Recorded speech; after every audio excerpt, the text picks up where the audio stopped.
I think we should go for the second presenter. Is Mahir Tajwar present? Yes, sir, I'm present. Uh, Sir, is my screen visible Yeah. to everyone?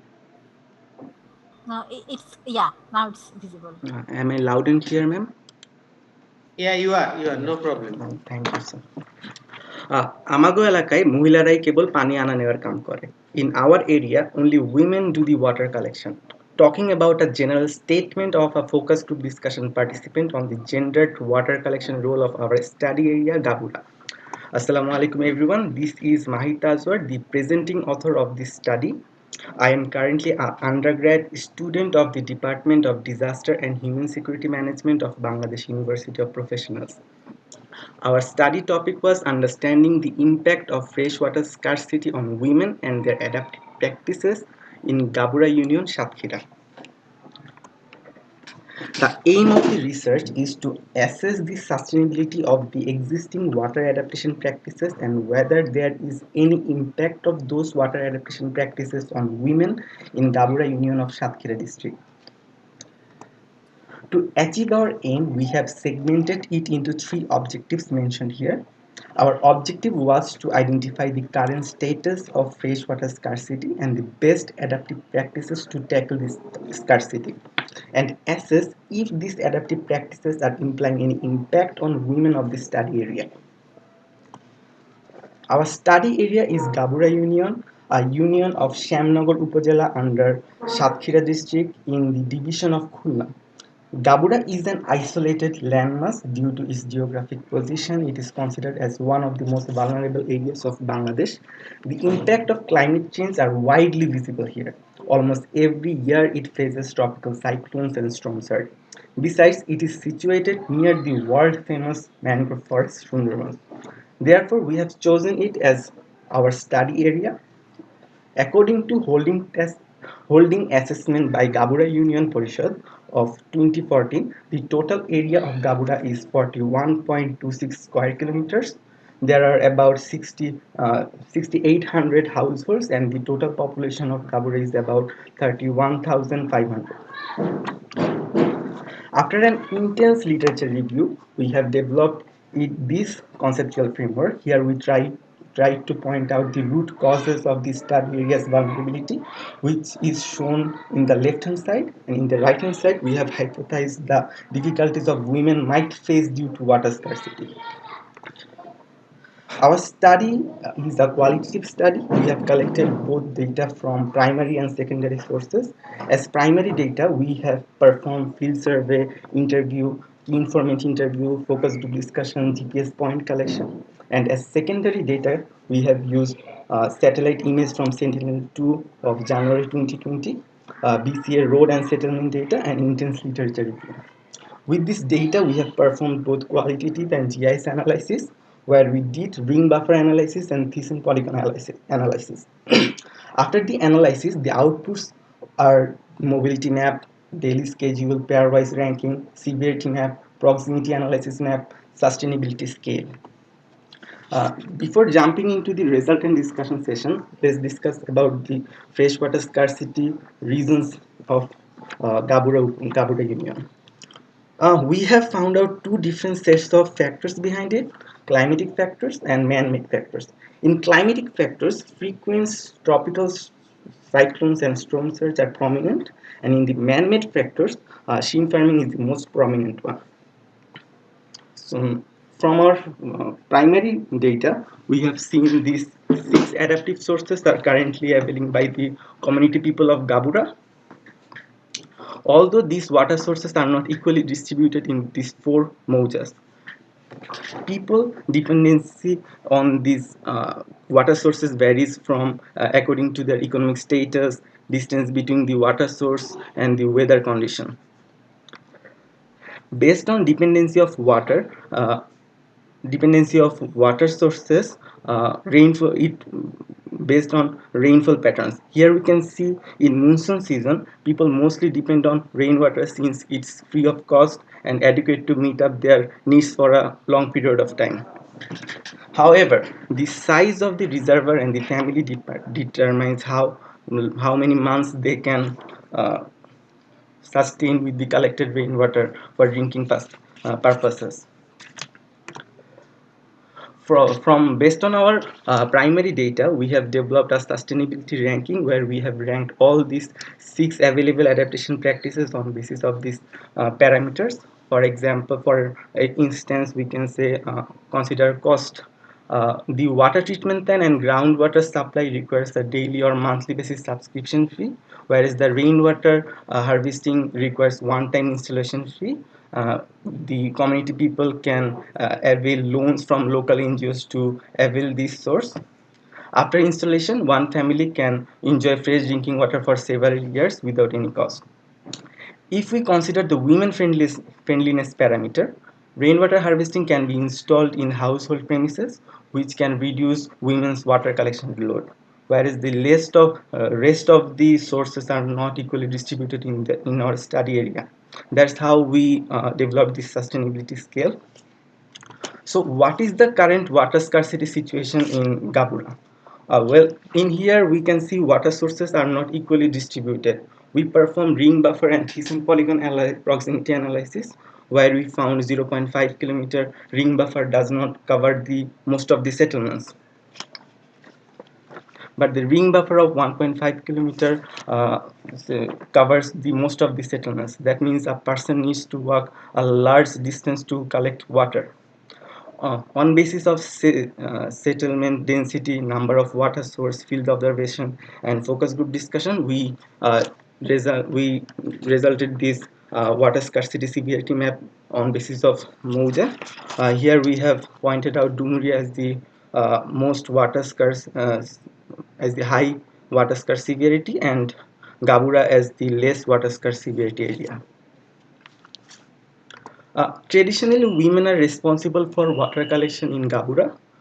They collect water for two purposes. One is for drinking water purpose and another is for household purpose. Despite having the adaptive sources, women face different kind of difficulties. We have categorized 4 broad difficulties, and we try to understand the reason behind facing the difficulties. First comes the physical impact. From our mobility map, we have seen women tends to go every day for water collection. This is mostly because they don't have enough uh, storing capacity for water. The never-ending cycle of performing domestic chores and collecting water lead to physical illness of women. Those who carry such loads of long distance uh, loads are facing staining their backs and shoulders and necks.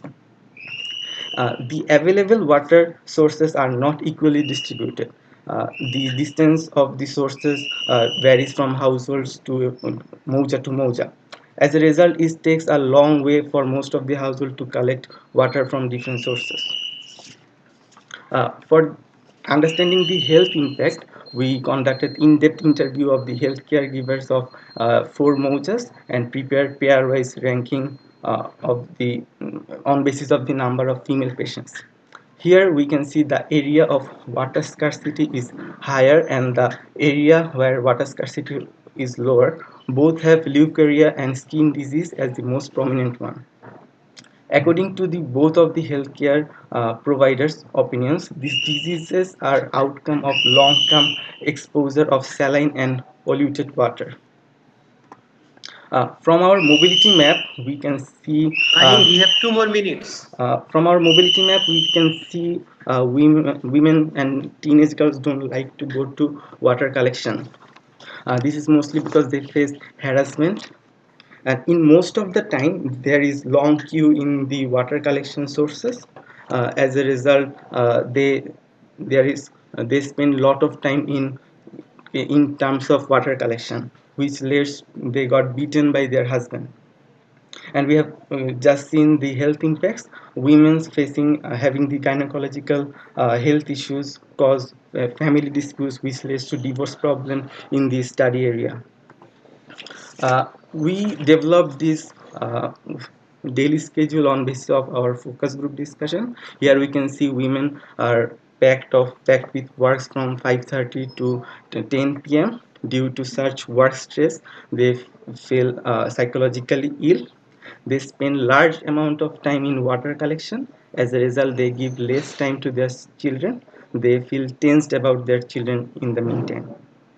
As we already said about the health impacts, the long-term health impacts of leukorrhea, skin disease, hair fall are increasing the psychological sufferings in many folds. We try to do some suggestions on basis like shrimp farming is one of the most prominent reason behind salinity increase. This is a slow onset disaster. uh, so shrimp cultivation cannot be considered as a sustainable one. So alternative livelihoods should be introduced. uh, Secondly, the water sources are not equally distributed. So if we can distribute the water sources equally, it can be beneficial. In many intervention, like ponds and filter is not functioning in the study area due to lack of proper maintenance. Ensuring people's involvement in constructing adaptive sources will increase the responsibility of maintenance. So promoting community involvement is needed.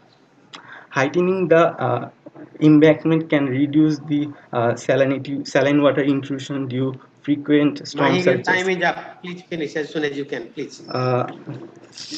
Sir, the last one is if we can build sustainable Paka roads, the women can collect water in prominent ways. Thank you, sir. These were some references. Thank you very much, Mahir. Wonderful presentation. Now the floor is open for question to Mahir.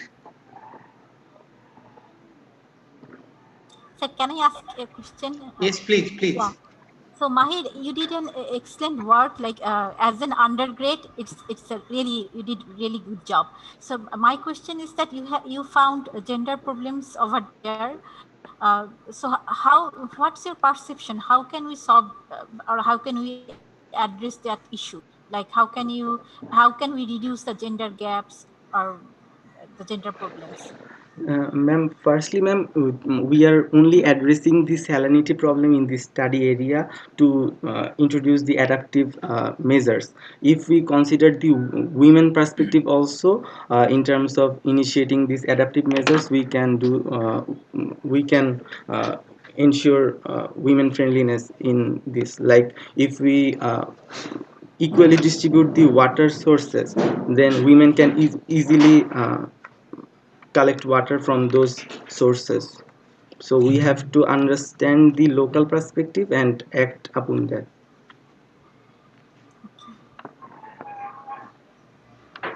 Thank you. Thank you. Can I have one question to Right, please. Yes, sir. learn from who presented Mahir? Yes, sir. Okay.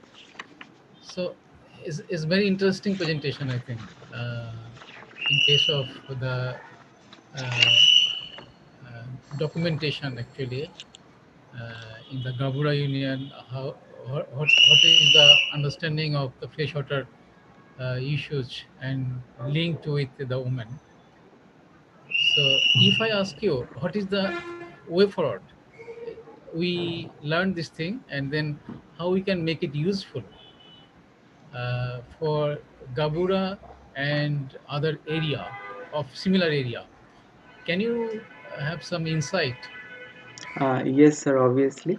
Sir, in Gabura, we have seen 6 different adaptive sources. So, if we consider some place like Gabura, we would definitely consider these sources. But if we brought the women perspective here, we will see only the rainwater harvesting is the most effective for the women, as in our rural area, women are mostly encouraged to water collection. So if the practitioners take these lessons from Gabura, like which one is mostly taken by the community people, they can introduce same things in the different impacted areas. Thank you. Thank you, sir. Mahir, thank you very much. The presentation was really wonderful, and I have some comments to make. Two things regarding, Sonia was asking, gender-based activities. I have long been working in those areas, and I found that drinking water collection and also cooking fuel collection are the two jobs always for women, and sometimes they travel like even 2 to 3 kilometers and spend 2 to 3 hours or even more than that every day. So also, if it is natural source of drinking water, it is not possible to distribute them equally. But if it is like some rainwater harvest and other thing, then it is possible. So what I'm asking is it possible to resolve the gender-based labor activities? Why should only women go for collecting drinking water? Why should they go for collecting fuel wood and straw and other things? Why don't the men go? And what can I do to include the men in these activities? Sir, I think this has come from our culture and tradition. This is a long practice thing. So it's not easy to change it in a while, but we can try. We can make awareness programs. We can, like in Gabura, we have seen those some husbands whose wife are pregnant, they are carrying water. So change is happening, sir. So if we continue the awareness programs, I think men's will also be coming in the way forward. Thank you very much. Let's see the chat box if we have any question. Ah, do you have any question for Mahir? Anyone? If not, then we should go for the next presentation.